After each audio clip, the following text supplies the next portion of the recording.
Se acontecer um barulho perto de você, é o anjo chegando para receber suas orações e levá-las a Deus.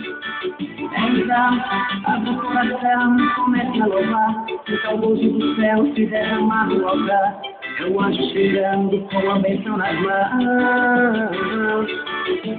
Tem anjos voando nesse lugar, no meio do povo em cima do altar, subindo e descendo em todas as direções. Não sei se a igreja subiu ou se o céu desceu, mas está cheio de anjos de Deus, porque o próprio Deus está aqui. Quando os anjos passeiam, a igreja se alegra, ela canta, ela chora, ela ri e congrega, abala o inferno e dissipa o mal. Sinta o vento das asas dos anjos agora, confia, irmão, pois é a tua hora. O anjo chegou e você vai levar.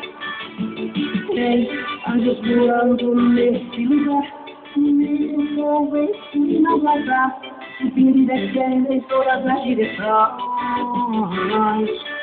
Não sei se a igreja subiu ou se o céu desceu, mas ele está cheio de anjos de Deus, porque o próprio Deus está aqui.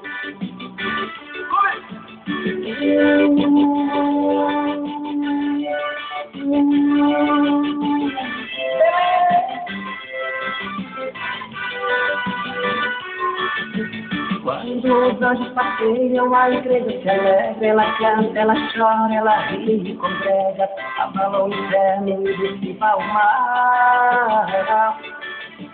Sinta o vento das asas dos anjos agora, confia, irmão, pois é a tua hora.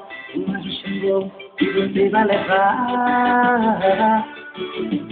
Tem anjos voando nesse lugar, no meio do povo em cima do altar, subindo e descendo em todas as direções. Não sei se a igreja subiu ou se o céu desceu, só sei que está cheio de anjos de Deus, porque o próprio Deus está aqui.